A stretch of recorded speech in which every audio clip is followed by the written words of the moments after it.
Tonight, you'll discover a powerful secret that Buddhist monks have used for centuries to quiet the restless mind and find deep, meaningful rest.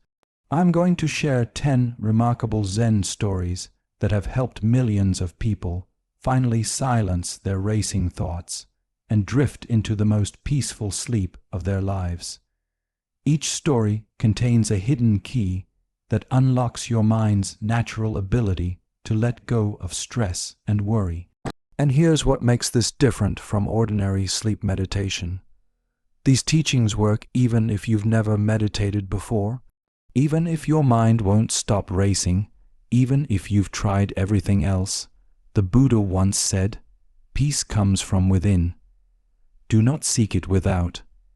In the next 3 hours, you'll discover exactly what this means and how to apply it to your own life. As we journey through tales of empty boats, wise monks, and unexpected wisdom, you'll notice something amazing happening. Your tension will begin to dissolve, your thoughts will start to slow, and you'll find yourself naturally sinking into a state of profound relaxation. So, make yourself comfortable, adjust your pillow, let your body become heavy against the bed. Take one deep breath with me now, and as you exhale, know that you've just taken the first step on a journey that's been waiting for you since the beginning of time. Let's begin with our first music story. Our first story takes place by a peaceful river where a lesson about the nature of our reactions awaits us. This is the story of the empty boat. There once was a man who loved to row his boat on a peaceful river. He found great joy in drifting along the water, enjoying the calm and solitude of nature. Every evening, as the sun was setting and the world was bathed in golden light, he would take his boat out for a quiet journey. On one such evening, as he paddled softly and relished the tranquility, he noticed another boat heading directly toward him. At first, he called out politely, "Be careful." But the boat didn't change course. Still, the boat continued on its collision course. Now growing angry, the man began shouting, "Move aside. You're going to crash into me."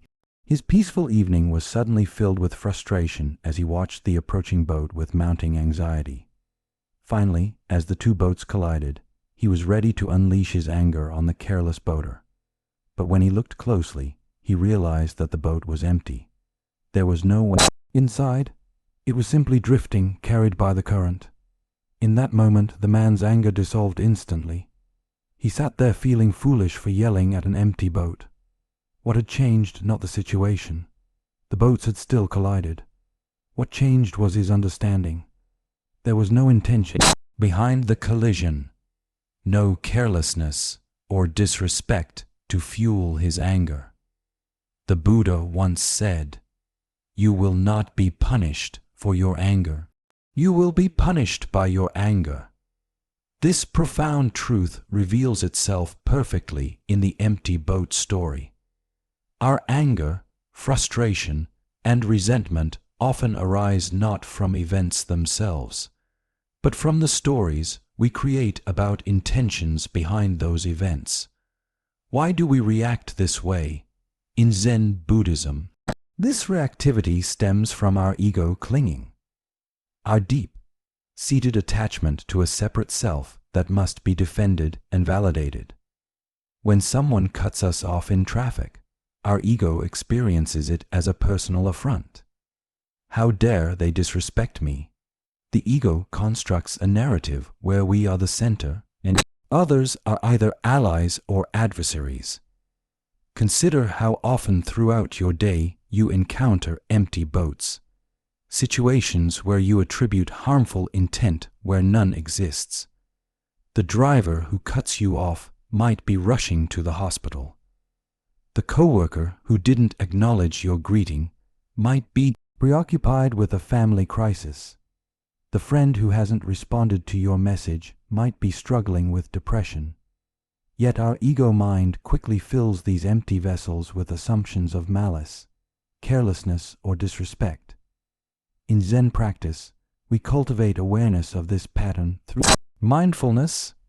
By observing our thoughts without immediate identification, we can catch ourselves in the act of filling empty boats.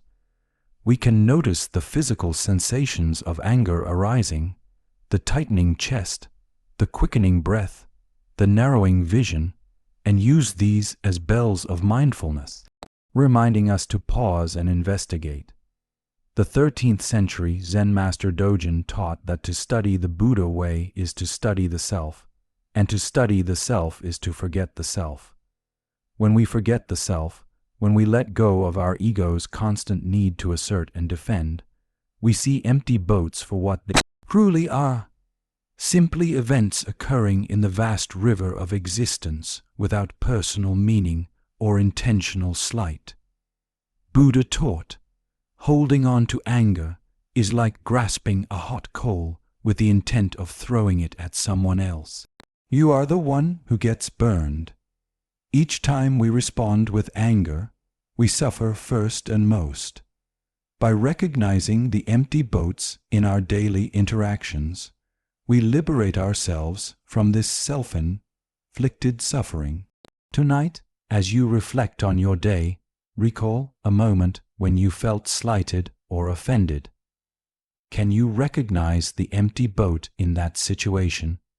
Can you see how your own mind filled that empty vessel with assumptions and judgment? And in that recognition, can you feel the freedom that comes from letting go? As the Buddha said, peace comes from within. Do not seek it without. The tranquility we seek is already available to us when we stop filling empty boats with the stories created by our ego mind. Music now let us journey to a mountain path where a monk faces an unexpected challenge in the monk and the tiger. Once upon a time, in a quiet mountain monastery nestled deep in the forest, there lived a wise and peaceful monk. Every day he would take long walks through the surrounding woods, meditating on the beauty of nature and the teachings of the Buddha. He found great peace in the solitude of the forest, where he could connect deeply with the present moment and the world around him. One day, during his walk along a narrow mountain path, the monk suddenly heard a loud, frightening sound. A tiger's roar echoed through the trees.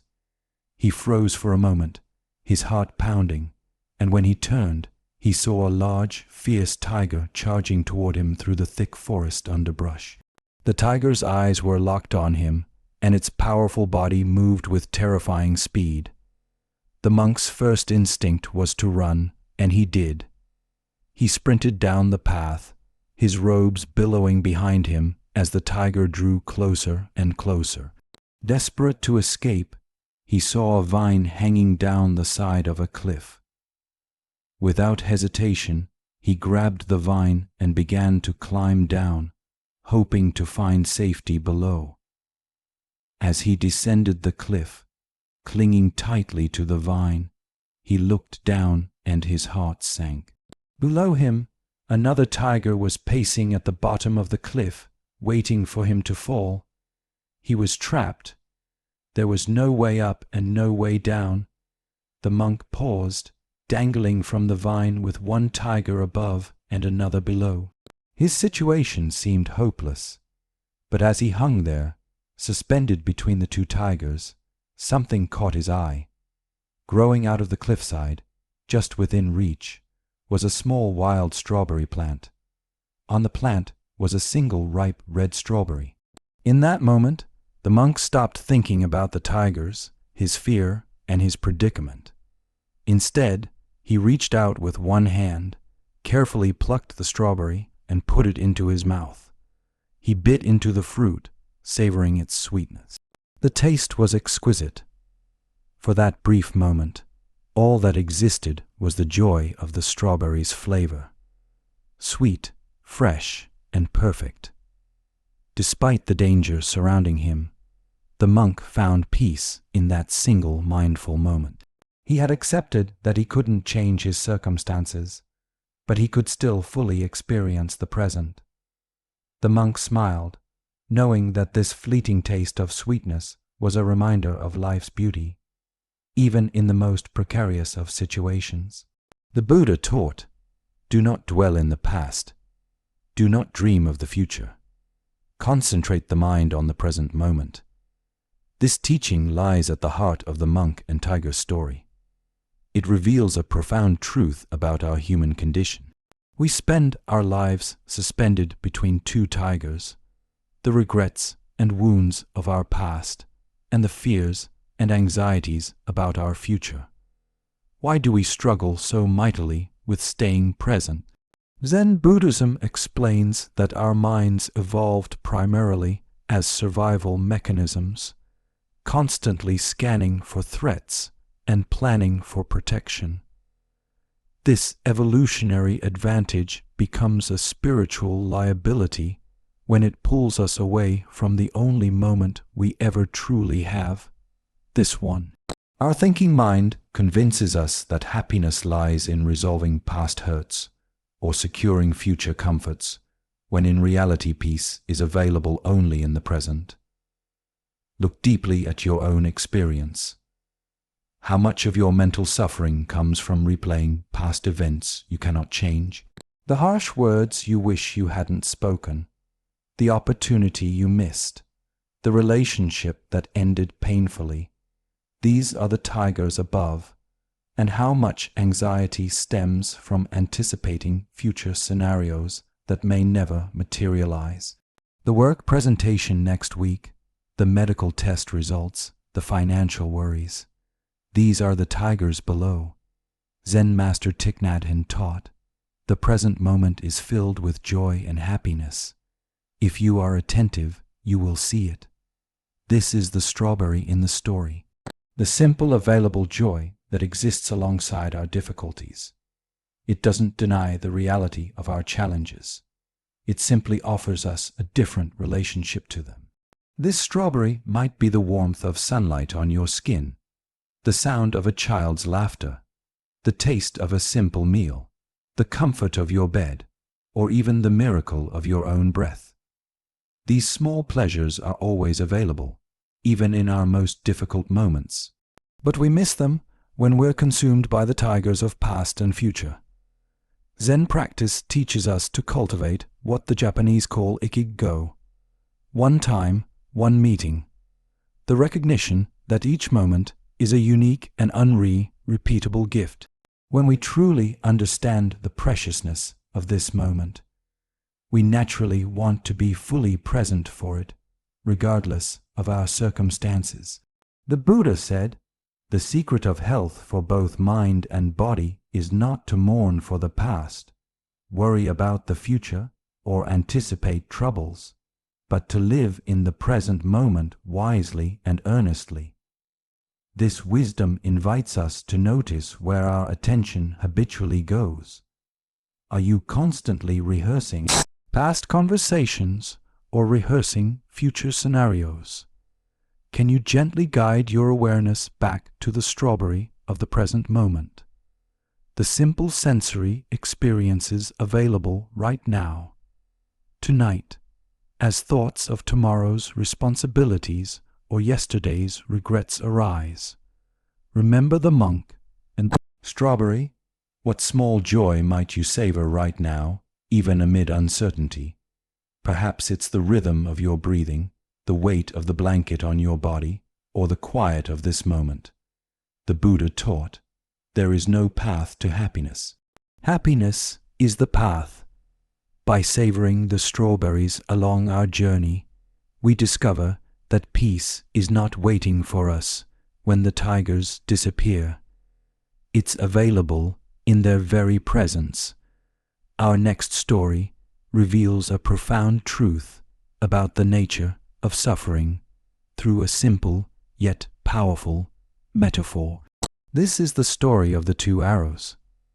One day the Buddha was sitting with his disciples in a peaceful forest clearing. The trees swayed gently in the breeze, and the sound of birds filled the air. The Buddha often taught his disciples about the nature of suffering and the path to enlightenment. And on this particular day, a troubled disciple approached him with a question. "Master," the disciple said, bowing before the Buddha, "I do not understand why we suffer so much in this life. pain seems to follow us wherever we go.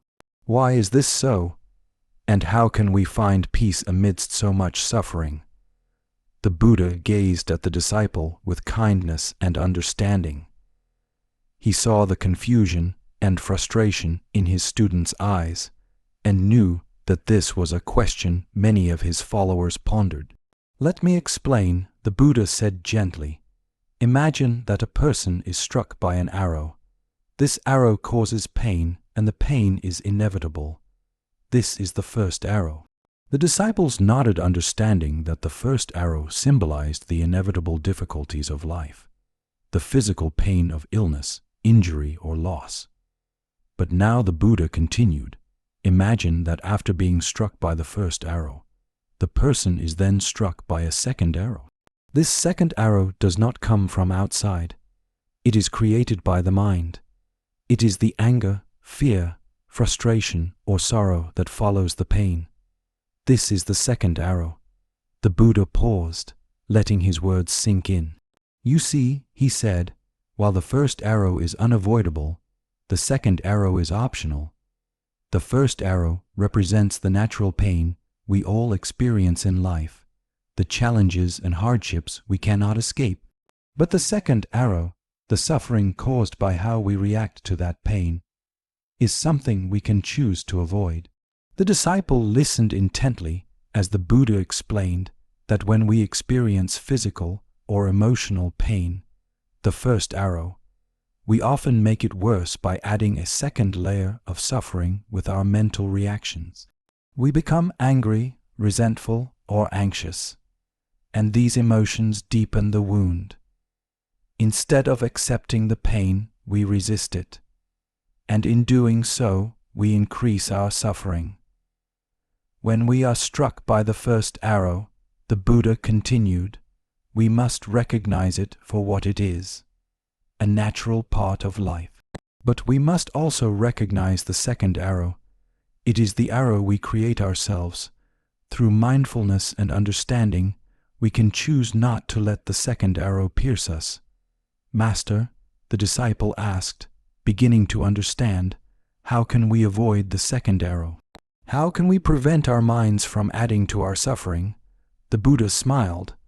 "By practicing mindfulness, we can observe our thoughts and emotions without becoming attached to them. When we feel pain, we can acknowledge it without judgment. We can accept that pain is part of life, but we do not need to dwell on it or create more suffering through resistance or negative thoughts. In this way, we can stop the second arrow before it strikes." The Buddha taught, pain is inevitable. Suffering is optional. This simple yet profound statement captures the essence of the two arrows parable. We cannot avoid all pain in life. The first arrows will find us. But we have tremendous power over how much we suffer because of that pain. Why do we so readily shoot second arrows at ourselves? Zen Buddhism points to several aspects of our conditioned mind that create this pattern. First is our deeply ingrained habit of aversion, the mind's automatic recoiling from unpleasant experiences. When pain arises, we instinctively resist it, creating a layer of mental tension that compounds the original discomfort. Second is our tendency toward identification, the way we merge with our experiences, thinking, "I am in pain," rather than there is pain being experienced. This subtle difference has profound implications. When we fully identify with pain, it becomes all-consuming, defining our entire reality. When we observe it with some space, it becomes just one aspect of a larger experience. Third is our habit of proliferation, the mind's tendency to generate endless thoughts about our experiences. A simple headache becomes a cascade of worries. What if this is serious? What if it gets worse? Why does this always happen to me? I won't be able to focus at work tomorrow. Each thought is another second arrow piercing us again and again. These mental habits operate largely unconsciously. which is why the Buddha emphasized mindfulness as the remedy. Through mindfulness practice, we develop the capacity to see these patterns as they arise. We learn to recognize the difference between the unavoidable first arrow of pain and the optional second arrows of our mental reactions. The Buddha said, "What you think, you become. What you feel, you attract. What you imagine, you create." This teaching reveals the creative power of our thoughts. Each time we respond to pain with aversion, identification, and proliferation, we create suffering. Each time we meet pain with mindful awareness and acceptance, we create opportunity for healing and growth. Consider a personal disappointment, perhaps a rejection, a failure, or a loss. The first arrow is the actual event and the natural emotional response it evokes. The second arrows might include thoughts like "this always happens to me," globalizing, "I'll never succeed," catastrophizing, "I should have done better," self-criticism, or "this isn't fair," resistance to reality. Each of these thoughts creates additional suffering beyond the original disappointment. Zen teacher Charlotte Jukobeck said, "Pain is not something to be avoided. It's something to be experienced without resistance." This is the heart of working skillfully with the first arrow. We don't deny pain or pretend it doesn't hurt. Instead, we bring curious, compassionate attention to experience itself without adding the second arrows of judgment, resistance, or elaborate storytelling. The Buddha taught, if you are facing in the right direction, all you need to do is keep walking. The right direction is toward our pain, not away from it. By turning toward difficult experiences, with mindfulness, we develop the capacity to be with them skillfully without compounding them with second arrows. Tonight, as you notice sensations in your body or emotions arising in your mind, can you discern the difference between the first and second arrows? Can you meet the inevitable pains of life, physical discomfort, emotional tenderness, or mental restlessness with kind awareness rather than resistance? As the Buddha said, the way is not in the sky. The way is in the heart. The path to freedom from suffering isn't found in escaping our human experience, but in meeting it with wisdom and compassion. Now let us explore a story that teaches us about the universal nature of loss and how understanding it can bring peace. This is the parable of the mustard seed. Once long ago, there lived a young woman named Kisa Gautami. She was kind, compassionate, and devoted to her family. But her life took a tragic turn when her only child, a beloved son, fell ill and passed away. Overcome with grief, Kisa could not accept her son's death. She carried his lifeless body in her arms, wandering from house to house, desperately seeking someone who could bring him back to life. At each door, Kisa begged, "Please help me. My son is dead. Is there anyone who can cure him?" But everyone she approached turned her away, saying that there was nothing they could do. Her sorrow grew heavier with each step, and her heart etched more with every rejection. One day, Kisa's path led her to a wise elder who took pity on her and said, "Go to the Buddha. Perhaps he can help you." With a flicker of hope in her heart, Kisa Gautami hurried to the Buddha, who was known for his compassion and wisdom. She found him sitting calmly under a bodhik tree surrounded by his disciples. Falling to her knees, she placed her son's body before him and pleaded, "Master, please bring my child back to life. I cannot bear this pain." The Buddha looked at her with great compassion and understanding. He could see Kisa was deeply suffering, but he also knew that she needed to learn a profound truth about life and death. He thought for a moment and then spoke softly, "I can help you, Kisa, but first you must bring me something. Go into the village and bring me a mustard seed." Kisa's heart leapt with hope. "Yes, Master, I will bring you a mustard seed," she said, her voice trembling with relief. But before she could leave, the Buddha added, "The mustard seed must come from a household that has never experienced death. If you can find such a household, bring the seed to me, and I will bring your child back to life." Kissa nodded eagerly and set off on her mission. She went to the first house in the village and knocked on the door. A kind woman answered, and Kissa explained her request. "Please, can you give me a mustard seed? But it must come from a home where no one has ever died." The woman looked at Kissa with sad eyes and said, "I am sorry, but my husband passed away last year." Kissa thanked her and moved on to the next house. Again she made her request, but this time the response was, "I am sorry, but my mother passed away many years ago." House after house, Kissa Gautami knocked on doors, hoping to find one that had never known death. But at every house she heard stories of loved ones lost. A mother, a father, a brother, a sister, a child. As the day wore on, Kissa began to realize that death was not unique to her. It was a universal experience, one that touched every family. Finally, as the sun began to set, Kissa returned to the Buddha, empty-handed, but with a new understanding. She knelt before him, her heart no longer filled with desperate hope, but with acceptance. "Master," she said, "I could not find a single house that has never known death. Every family has experienced the loss of someone dear to them. Now I understand that death is a part of life, and no one can escape it." The Buddha nodded gently and replied, "Kissa, you have learned an important truth. Death is inevitable and suffering comes to all who are attached to the things of this world. But by accepting the impermanence of life, you can find peace. Your grief was not unique. It is shared by all beings. This is the nature of existence." With these words, Kissa Gautami realized that her suffering, though intense, was not hers alone to bear.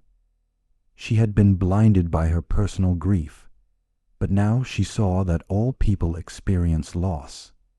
This new understanding allowed her to release her son's body and bury him with dignity, finally finding a sense of peace in the face of life's inevitable changes.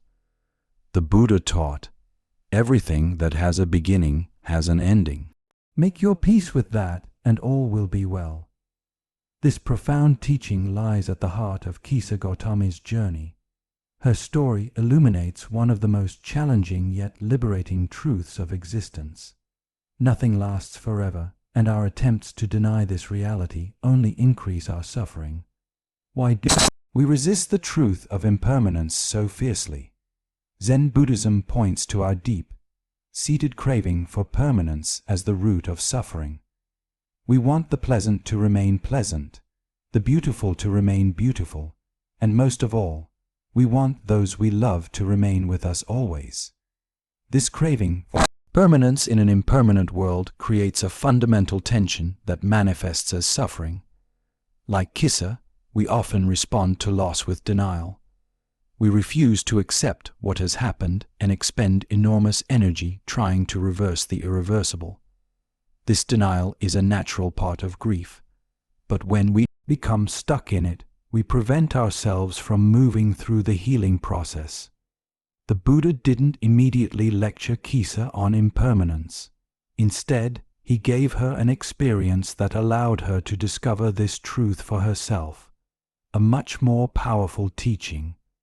The Buddha said the root of suffering is attachment. In Kissa's case, her attachment to her son wasn't just love. It was a desperate clinging that couldn't accommodate the reality of his death. Her journey to find a mustard seed from a house untouched by death helped her recognize that attachment to permanence is futile. Every household, no matter how wealthy, happy, or blessed, had been visited by death. This universal nature of loss connects us all in what Buddhists call the fellowship of suffering. When we truly understand that loss touches everyone, our own grief, while still painful, becomes less isolating. We recognize our experience as part of the great current of human existence, rather than unique tragedy that separates us from others. The 14th century Zen master Basui wrote, "To see the truth, leave desire behind. If you do not give up desire, you will not see the truth." Kissa's desire to bring her son back prevented her from seeing the truth of impermanence. Only when she abandoned this impossible desire could she begin to accept reality and find peace. Interestingly, the Buddha didn't try to console Kissa with promises of an afterlife or reunion with her son in another realm. Instead, he guided her toward accepting the natural order of things, that what is born will die. What comes together will eventually separate. This acceptance isn't resignation or defeat. It's alignment with reality, which is the only place healing can begin. The Buddha taught, "The trouble is you think you have time."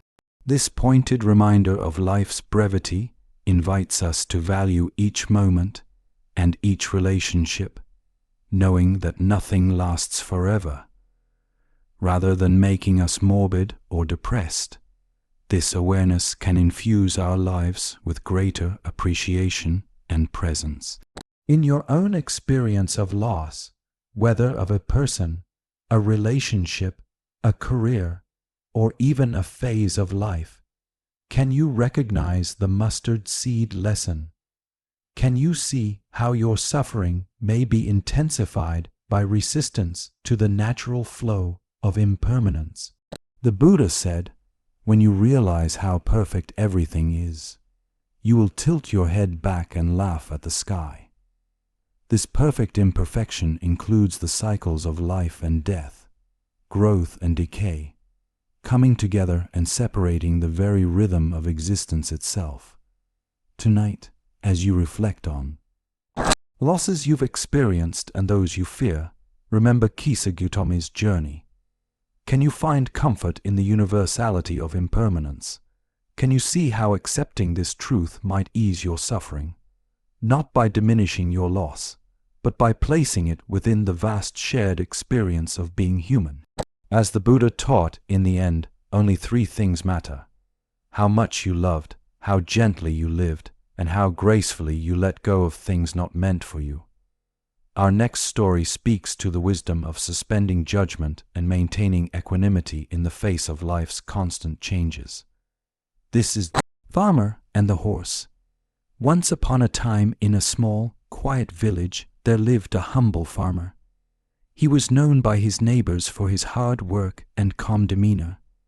His farm was modest, and he had only one horse to help with all of his daily tasks, from plowing the fields to carrying heavy loads. Though he didn't have much, the farmer was content with his life. One day, his horse ran away. The farmer woke up to find that his stable was empty and the horse had vanished.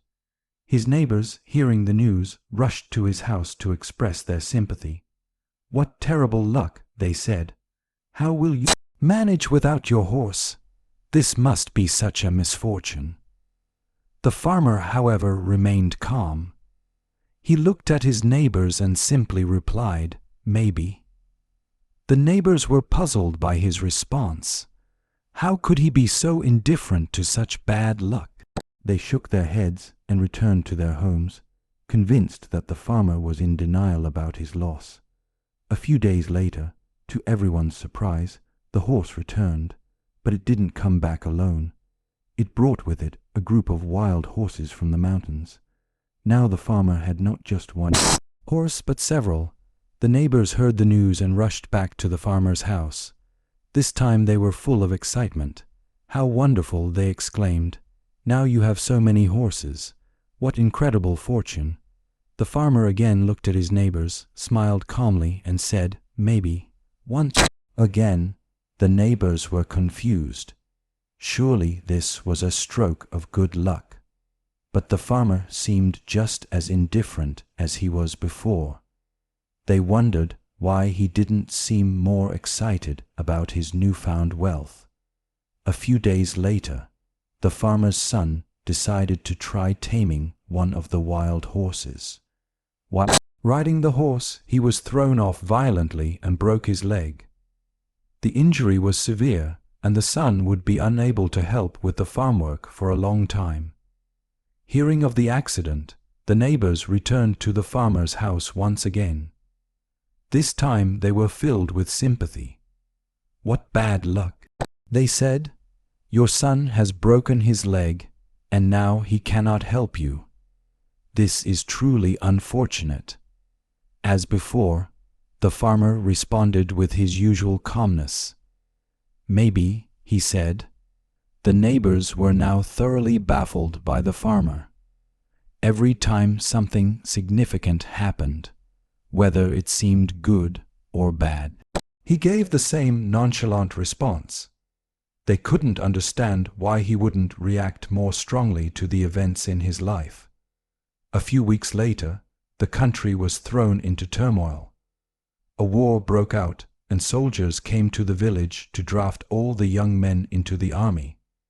Many of the village sons were taken away to fight in the war, but because the farmer's son had a broken leg, he was not drafted and stayed home with his father. Once again, the neighbors visited the farmer. "How fortunate you are," they said. "Because of your son's injury, he was spared from the war. What amazing luck!" And once again the farmer replied, "Maybe. The Buddha taught nothing is permanent. Everything is subject to change. Being is always becoming." This truth forms the foundation of the farmer's wisdom. His consistent response of "maybe" reflects a deep understanding that life is in constant flux, and what appears favorable or unfavorable in one moment may reveal itself to be quite different in the next. Why do we rush to judge events as good or bad? Zen Buddhism points to our mind's habitual categorization, its constant sorting of experiences into desirable or undesirable, fortunate or unfortunate. This dualistic thinking creates an emotional roller coaster. We're elated when things go well and devastated when they go poorly. But as the farmer's story shows, we never have the complete picture. We cannot see how today's misfortune might prevent tomorrow's disaster, or how today's blessing might lead to tomorrow's challenge. The concept of non-judgment in Zen Buddhism doesn't mean indifference or apathy. The farmer wasn't emotionally detached from his life. Rather, he possessed what the Buddha called equanimity, upka, a balanced perspective that remained steady amid life's inevitable ups and downs. He cared about his horse, his son, and his livelihood, but he didn't allow his peace of mind to be at the mercy of changing circumstances. Zen master Sang Tan wrote in the Hin Shinaming, "The great way is not difficult for those who have no preferences." When we stop insisting that life conform to our ideas of how things should be, we find a deeper kind of freedom. We open ourselves to life, inherent wisdom which often unfolds in ways our limited perspective cannot anticipate.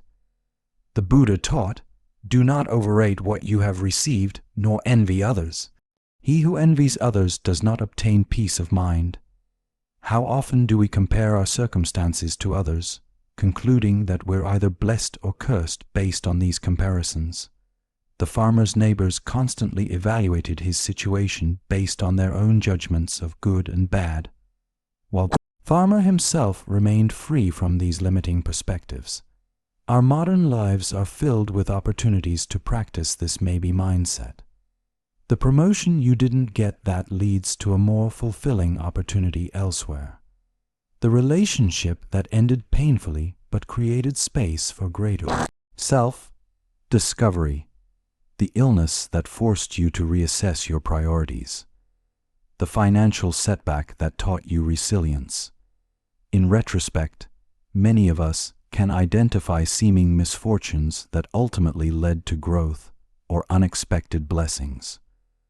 The 13th century poet Rumi captured this wisdom when he wrote, "What appears to be a curse may be a blessing, and what appears to be a blessing may be a curse." The farmer embodied this understanding not as an intellectual concept, but as a lived reality. His maybe wasn't passive resignation, but active wisdom. The recognition that life's full story is Still unfolding, the Buddha said, "In the sky there is no distinction of east and west. People create distinctions out of their own minds and then believe them to be true. Similarly, the distinctions of good luck and bad luck are our own mental creations. Reality itself is simply a flow of causes and conditions, neither inherently positive nor negative." Tonight, as you reflect on recent events in your life that you've labeled as good luck or bad luck, try holding them with the farmer's gentle maybe. Notice how this perspective might ease anxiety about negative situations and temper attachment to positive ones. Can you find freedom in suspending judgment about how things should be? As the Buddha taught, with our thoughts, we make the world. The farmer's maybe reminds us that we always have a choice in how we interpret our experiences, and this choice has profound implications for our peace of mind. Our next story reveals the power of non-reactivity and emotional mastery. This is the Buddha and the Angry Man. Once upon a time, while the Buddha was teaching a group of disciples in a peaceful forest, a man approached him with anger burning in his eyes. The man had heard about Buddha's wisdom and teachings, but he felt threatened by the Buddha's influence over others. Filled with jealousy and resentment, he decided to confront the Buddha and insult him in front of his followers.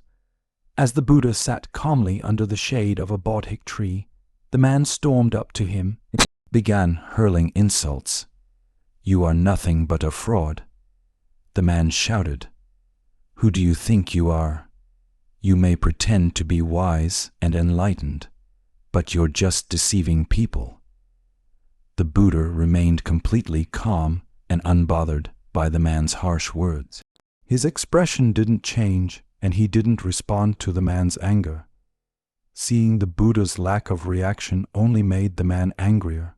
He shouted even louder, "How can you just sit there acting like you're above everyone else? Do you think you're better than me? I refuse to respect someone like you." Despite the man's fury, the Buddha stayed silent and serene, simply watching him with compassion. Finally, after several minutes of shouting, the man grew exhausted. He had expected to provoke a response, but the Buddha's peaceful demeanor confused him. After catching his breath, the man demanded, "Why won't you say anything? Why won't you defend yourself? Don't you care what I think of you?" The Buddha looked at him with kindness and finally spoke, his voice soft and calm. "Tell me," the Buddha asked gently, "if someone offers you a gift and you decline to accept it, to whom does the gift belong?" The man, puzzled by the question, thought for a moment before responding. "It would still belong to the person who offered it. If I don't take it, the gift remains theirs." The Buddha nodded, "Exactly. And in the same way, if you offer me your anger and I do not accept it, then who does the anger belong to?" The man was stunned by the Buddha's words. He realized that his anger had not affected the Buddha at all. Instead, it remained his own burden to carry. The Buddha continued, "If I refuse to accept your insults and your anger, they fall back on you. You are the one who suffers from them, not me. I choose not to be troubled by your words. Instead, I choose peace." The man stood in silence, contemplating what the Buddha had said. He realized that his anger had consumed him, but it had no power over the Buddha, who remained unaffected by it. In that moment, the man understood that holding on to his anger only harmed himself, not the Buddha. Feeling ashamed, the man bowed his head. "Master, I see now that my anger has only caused me pain. How can I learn to be at peace as you are?" The Buddha smiled warmly, his compassion shining through. "Anger is like a hot coal you pick up with the intention of throwing it at someone, but in the process you burn yourself. Let go of the coal. Let go of your anger. Instead, practice mindfulness, compassion, and understanding. Through these you will find peace." The man, humbled by the Buddha's wisdom, thanked him and bowed deeply. From that day forward, he sought to practice the Buddha's teachings, letting go of his anger and learning to find peace within himself. The Buddha taught, "You are not punished for your anger. You are punished by your anger." This profound insight illuminates why reactive emotions cause us such suffering. When we carry anger, resentment, or hatred, we damage ourselves far more than those toward whom these emotions are directed. Every moment spent in anger is a moment lost to peace. Every thought of revenge is energy diverted from healing. Why do we cling so tightly to our anger? Zen Buddhism identifies several factors that make anger particularly difficult to release. First is our sense of righteousness, the belief that our anger is justified and therefore worth holding on to. We confuse letting go of anger with condoning the behavior that triggered it. But the Buddha's teaching challenges this assumption. We can establish clear boundaries and seek justice without poisoning ourselves with reactive emotions. Second is our deep-seated identification with our emotions. We say, "I am angry," rather than "I am experiencing anger," making the emotion inseparable from our sense of self. When someone suggests we let go of anger, it can feel like they're asking us to let go of part of ourselves. Zen practice teaches us to create space between our awareness and our emotions, allowing us to observe them without being consumed by them. Third is our cultural conditioning around anger. Many of us are taught that anger is power, that it motivates action and commands respect. We fear that without anger we might become passive or be taken advantage of. The Buddha's response to the angry man demonstrates true power, not the reactive force of aggression, but the stable, immovable strength of equanimity. The Buddha said, "Hatred never ceases by hatred, but by love alone is healed." This is an ancient and eternal law. This teaching invites us to examine our assumption that anger is an effective response to mistreatment. Does meeting hostility with hostility ever truly resolve the underlying causes of conflict? Or does it simply perpetuate cycles of reactivity? The metaphor of the gift is particularly illuminating. It suggests that emotions like anger, criticism, and judgment require our acceptance to affect us. When someone directs negativity toward us, we have a choice. We can accept this energy, absorb it, and allow it to disturb our peace, or we can decline the offering, maintaining our equanimity. This doesn't mean becoming emotionally disconnected or indifferent to injustice. The Buddha didn't ignore the angry man. He remained present, engaged, and responsive, but he responded from a place of compassion rather than reactivity, wisdom rather than ego defense. This is the essence of non-reactivity in Zen practice.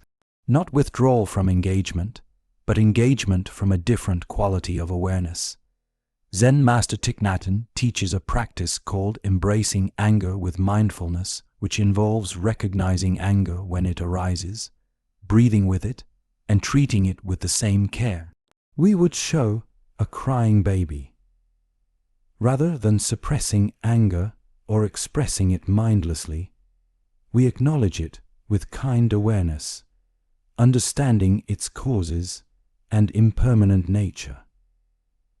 The Buddha taught, "If you truly loved yourself, you would never harm another."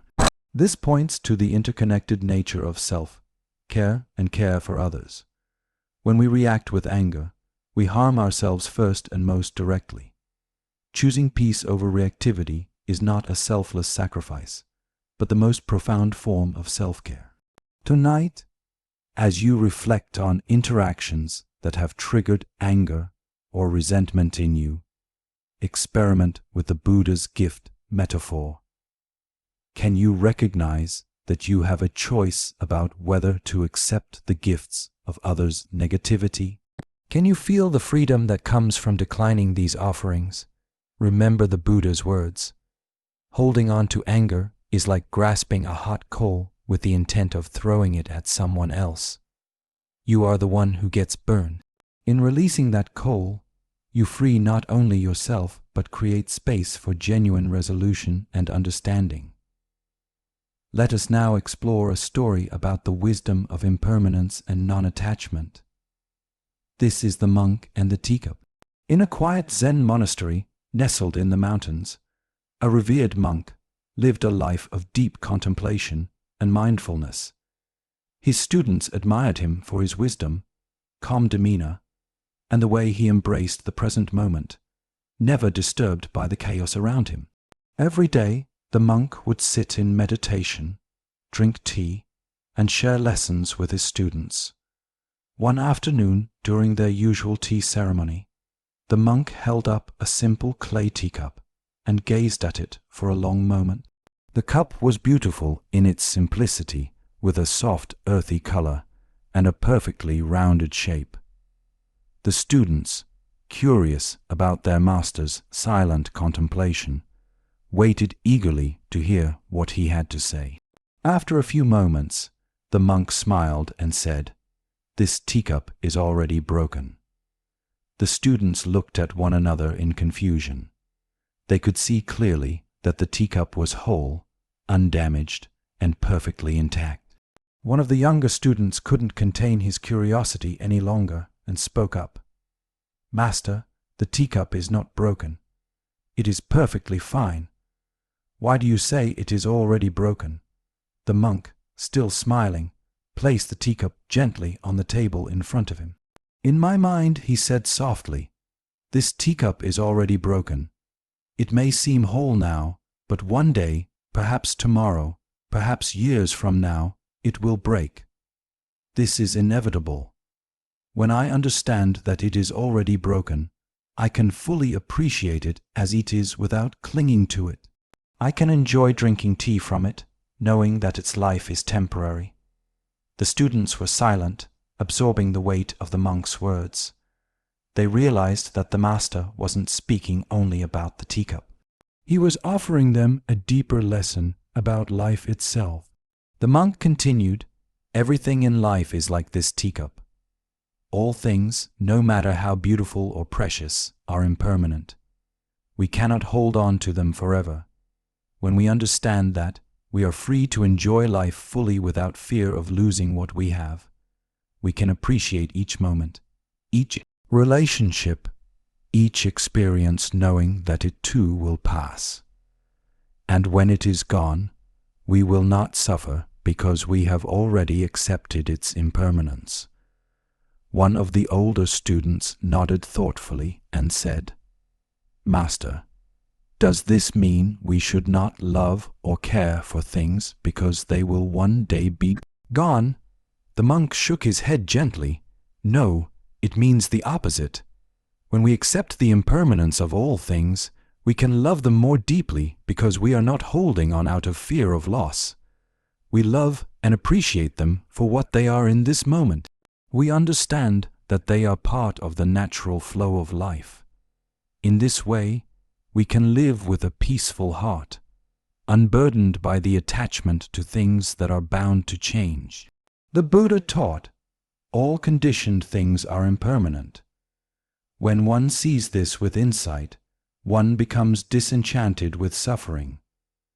This profound truth lies at the heart of the teacup story and points to one of the most liberating yet challenging aspects of Zen practice. Embracing impermanence not as a philosophical concept, but as a lived reality. Why do we resist impermanence so fiercely? Zen Buddhism identifies our fundamental misunderstanding of reality as the root of this resistance. We perceive things as solid, separate, and lasting, when in fact they are fluid, interconnected, and transient. This misperception leads to what Buddhists call attachment or clinging. Our desperate attempt to hold on to things that by their very nature cannot be held. Consider how this attachment manifests in your daily life. We become attached to possessions, fearing their loss or damage. We cling to relationships, trying to prevent them from changing. We hold on to our youth, health, and capabilities, resisting the natural process of aging. We even become attached to our ideas, opinions, and identities, defending them as if they were permanent fixtures rather than fluid constructs. The monk's declaration that the teacup is already broken offers a radically different way of relating to impermanence. Instead of denying or resisting change, he embraces it preemptively by acknowledging the inevitable end of all things. He liberates himself from the anxiety of trying to prevent the unpresentable. This isn't pessimism, but clear-eyed realism that paradoxically enhances his appreciation of the present moment. The Buddha said, "The world is afflicted by death and decay, but the wise do not grieve, having realized the nature of the world." This teaching isn't encouraging callousness or detachment from caring. Rather, it points to a different quality of caring, one not distorted by the impossible expectation of permanence. The monk doesn't love his teacup less because he knows it will break. He loves it more precisely because its existence is fleeting and precious. Zen Master Shiryu Suzuki explained this paradox beautifully. When we understand the truth of impermanence and find our composure in it, we find ourselves in nana. This composure isn't achieved by resigning ourselves to loss, but by fully embracing the nature of reality. It's a composure that allows for deep engagement with life precisely because we're not constantly fighting against its fundamental characteristics. In practical terms, how might we cultivate this already broken perspective? We can start by noticing our attachments, the people, things, and circumstances we most fear losing. Rather than trying to suppress this fear, we can gently acknowledge the temporary nature of these precious aspects of our lives. We can practice saying to ourselves, "This too will pass," not as a dreary reminder, but as an invitation to cherish the present moment. The Buddha taught, "Neither fire nor wind, birth nor death, can erase our good deeds." This points to another aspect of the already broken wisdom. While all material things, including our bodies, are impermanent, the impact of our actions and the quality of our presence endures beyond physical forms. By focusing on cultivating wisdom, compassion, and mindfulness, qualities that transcend impermanence, we find a different kind of security. Tonight, as you rest, consider what teacups in your life you might be clinging to with anxiety about their eventual break-in. Can you experiment with the monk's perspective, mentally acknowledging their impermanence, not as a threat, but as a reality that deepens their value? As the Buddha said, "The trouble is you think you have time." The recognition of impermanence doesn't diminish life's beauty. It intensifies it, inviting us to appreciate fully what is here before it inevitably transforms. Now let us explore a story about true generosity and compassion. This is the Buddha and the robe. In ancient India, during the time when the Buddha traveled across villages and towns to spread his teachings, he often attracted a large number of followers. Many of them were moved by his wisdom and left their homes to become monks and disciples under his guidance. One day, while staying in a small village, a wealthy merchant heard about the Buddha's presence and decided to visit him.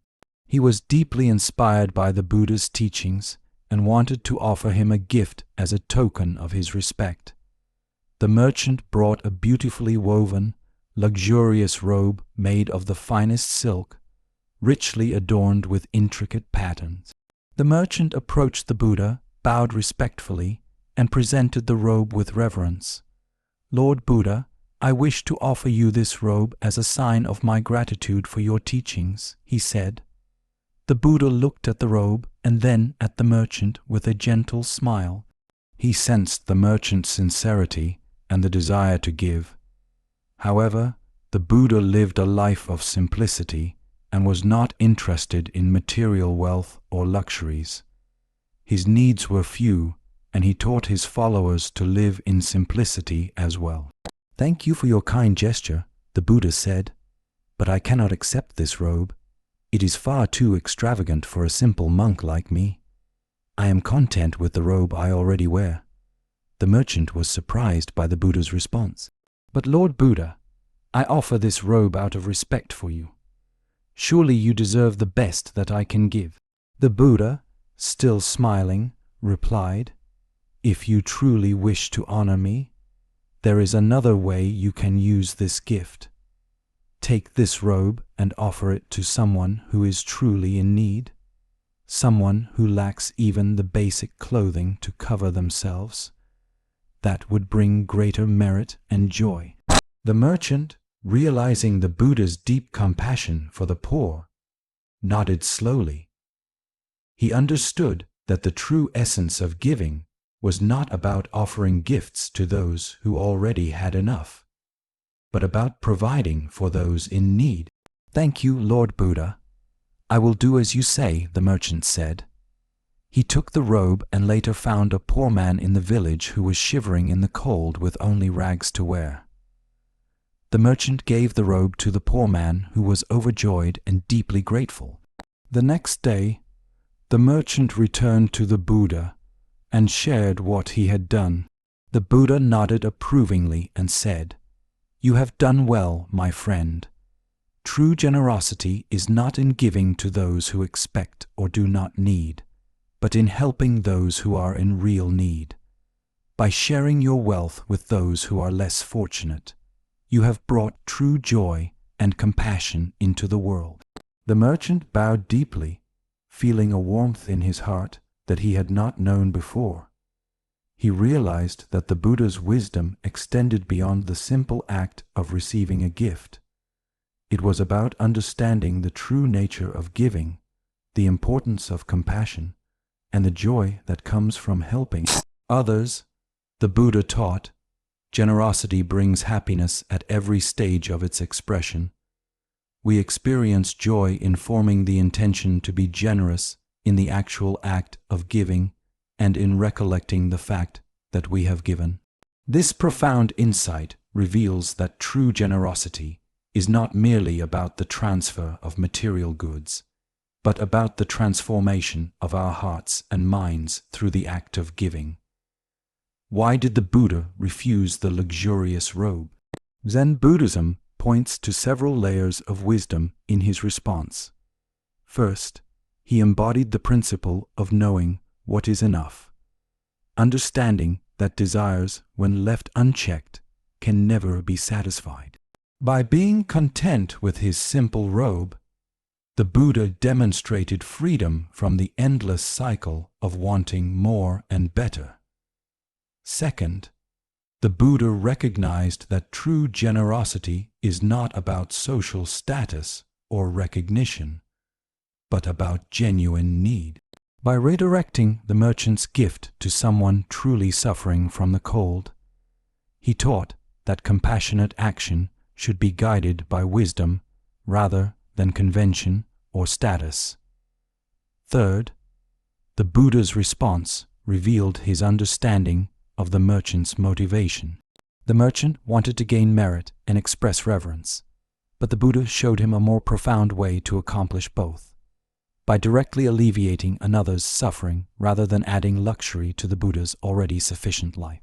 In our consumer-driven culture, we often equate giving with purchasing, buying expensive gifts for people who already have enough. We measure the value of our generosity by the price tag rather than the impact. The Buddha's teaching invites us to reconsider this approach, asking us to be more mindful about where our resources can do the most good. The Buddha said, "If you knew what I know about the power of giving, you would not let a single meal pass without sharing it in some way." This points to the transformative potential of generosity, not just for the recipient, but for the giver. Each act of genuine giving weakens our self-centeredness and strengthens our connection to others. It reminds us that our well-being is inextricably linked to the well-being of all beings. Zen practice encourages us to cultivate dana paramita, the perfection of giving. This involves not just material generosity, but giving our time, attention, energy, and presence. Sometimes the most precious gift we can offer is simply being fully present with another person, listening deeply without distraction or agenda.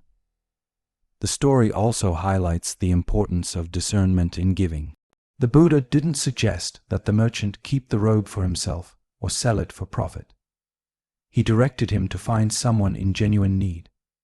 This discernment requires us to look deeply at situations rather than following conventional patterns of giving that may not address real suffering. The Buddha taught, the greatest gift is the act of giving itself. This points to the interior transformation that happens when we give from a place of compassion rather than obligation, social expectation, or ego gratification. When we give in this way, we experience what Buddhists call mudita, sympathetic joy in the happiness of others. Tonight, as you reflect on your own acts of giving, consider whether they align with the Buddha's teaching in this story. Are there ways you might redirect your resources, material, emotional, or attentional, toward those in genuine need? Can you notice the difference in feeling between giving that comes from social obligation and giving that flows from compassion? Remember the Buddha's words, "If beings knew as I know the results of giving and sharing, they would not eat without having given, nor would the stain of selfishness overcome their minds." Now let us explore a lesser-known Zen story that reveals profound wisdom about controlling our thoughts.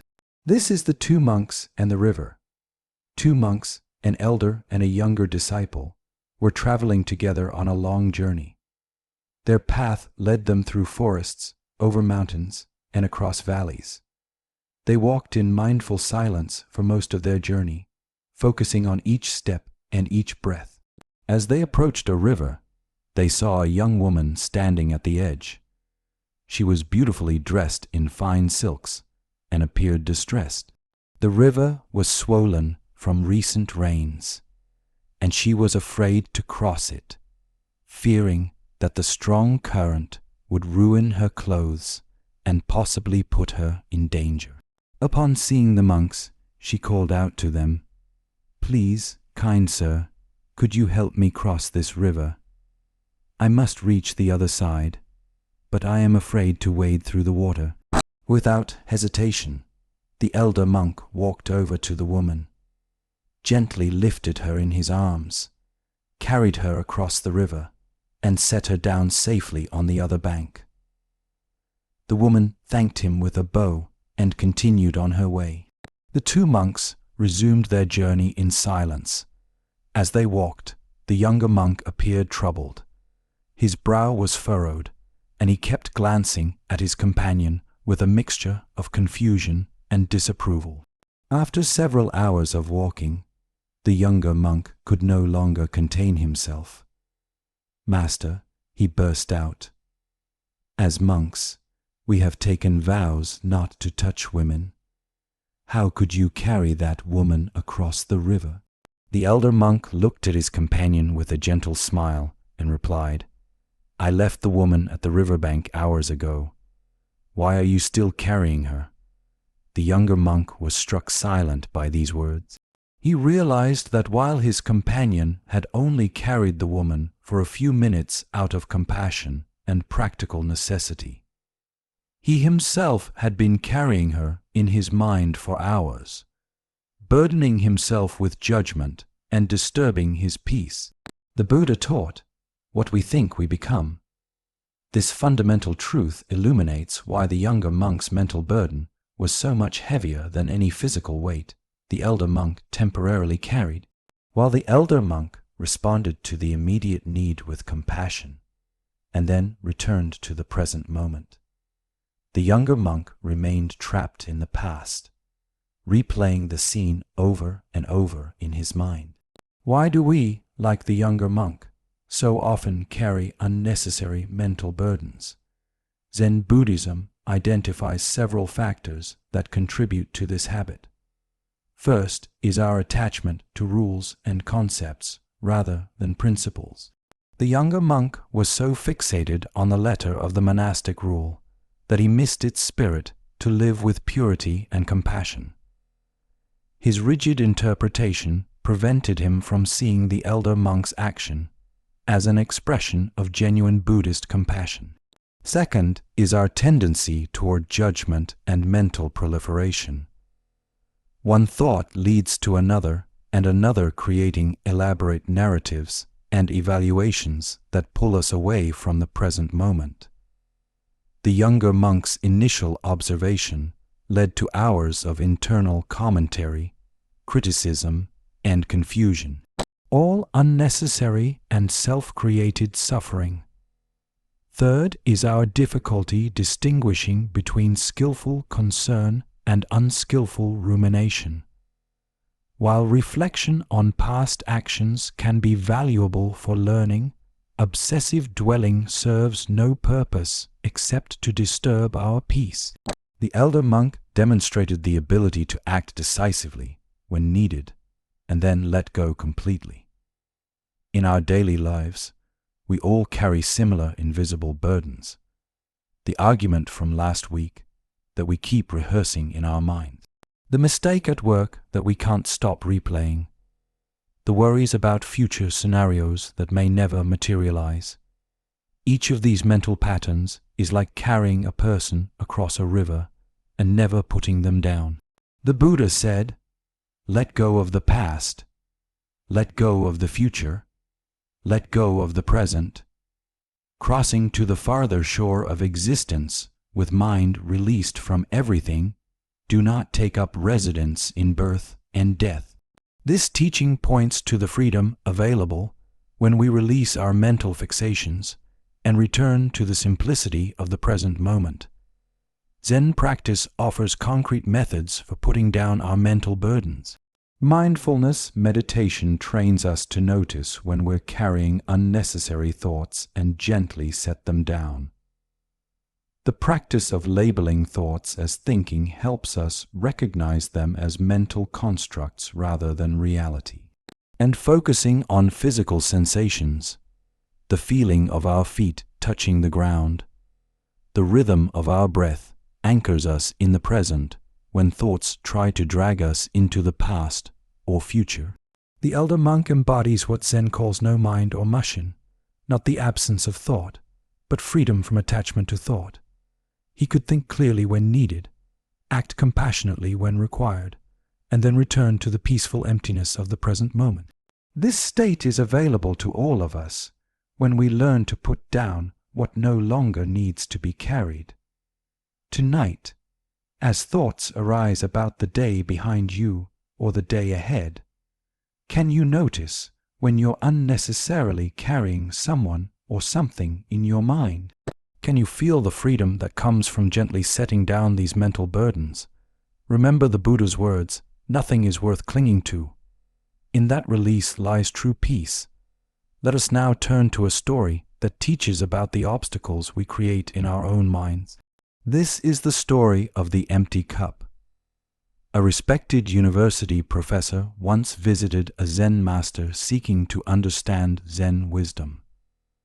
The professor had spent many years studying philosophy in religious texts and had written several books on comparative spirituality. He considered himself quite knowledgeable, but was curious about Zen's unique perspective. When he arrived at the master's simple dwelling, the old Zen master greeted him warmly and invited him to sit. "I have come to inquire about Zen," the professor began. "I would like to know what teachings you have to offer and how they differ from the many philosophies I have already studied." The master smiled and said, "Let us have tea first. Then we can talk about Zen." The professor nodded, expecting that after the customary tea, he would have the serious philosophical discussion he had traveled so far to engage in. The Zen master prepared the tea with deliberate, mindful movements. When it was ready, he placed a cup in front of the professor and began to pour.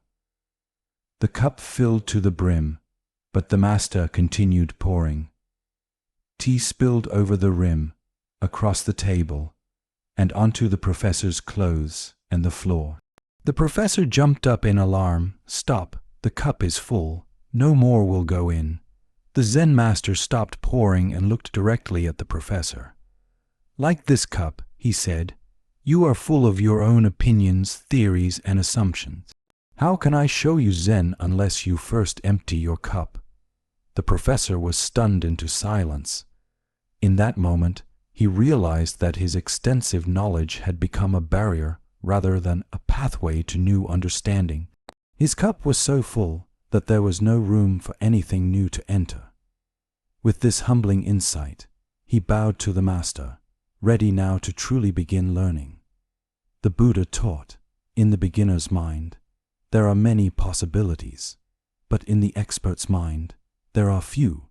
This teaching points to the importance of maintaining an open, receptive mind, what Zen calls beginner's mind or shin. When we approach life with the fresh perspective of a beginner, we remain open to infinite possibilities. When we believe we already know, we close ourselves to new insights. Why do we so readily fill our cups to overflowing? Zen Buddhism identifies several factors that contribute to this common human tendency. First is our ego's need for certainty and control. By convincing ourselves that we understand how things are, we create an illusion of security in an inherently uncertain world. Our opinions and beliefs become a fortress protecting us from the vulnerability of not knowing. Second is our attachment to identity. Much of who we think we are is constructed from our accumulated knowledge, experiences, and viewpoints. To empty our cup feels threatening because it challenges our sense of self. If I let go of what I know, who am I? This fear keeps us clinging to our filled cups even when they no longer serve us. Third is what Buddhists call the comparing mind, our habit of constantly measuring ourselves against others. In academic and professional contexts especially, knowing more than others becomes a source of status and recognition. The professor's identity and reputation were built on being knowledgeable, making it particularly challenging for him to adopt a stance of not knowing. The consequences of a full cup extend beyond limiting our learning. When our minds are crammed with preconceptions, we experience life through filters that distort our perception. We see not what is actually before us, but what our existing knowledge tells us should be there. We miss the richness and complexity of reality by forcing it to conform to our limited understanding. Zen practice offers specific methods for emptying our cups. Meditation trains us to observe how quickly we label, categorize, and judge experiences based on past knowledge. By noticing these mental habits, we create space between our pure awareness and our conceptual overlays. We practice putting aside what we think we know to encounter reality directly. The Buddha said, "With our thoughts, we make the world." When our thoughts are rigid and fixed, the world becomes small and predictable. When we empty our cups, approaching life with openness and humility, the world reveals its boundless wonder. In your daily life, notice when you approach situations with a cup already full. Perhaps it's a conversation where you're formulating your response before the other person has finished speaking, or a familiar activity you perform on autopilot, missing its unique qualities in this moment, or a person you think you understand completely, leaving no room for them to surprise you. Tonight, as you rest, experiment with emptying your cup. Let go of what you think you know about relaxation, sleep, or even these stories you're hearing. Can you listen with fresh ears, as if hearing these words for the first time? Can you feel the spaciousness that emerges when you set aside the need to evaluate, analyze, or categorize? As the Buddha taught, empty your boat of water. It will go lightly and swiftly. Similarly, when we empty our minds of preconceptions, we move through life with greater ease and music joy. Now, let us explore a story about finding wisdom in unexpected places. This is the story of the Zen Master and the dirty road. A Zen master was traveling with a group of disciples along a countryside road. The rainy season had turned the path into a muddy, difficult journey. As they walked mindfully, paying attention to each step, they came upon a beautiful temple on a hill overlooking the road. The group decided to visit the temple and climbed the hill. When they arrived, they found a magnificent structure with intricate carvings, golden statues, and meticulously maintained gardens. Inside, priests in immaculate robes conducted elaborate ceremonies with precise movements and beautiful chanting. The disciples were impressed by the temple's splendor and the priests' dedication to their rituals. After spending some time observing, they gathered around their master outside the temple. "Master," one disciple asked, "what do you teach?"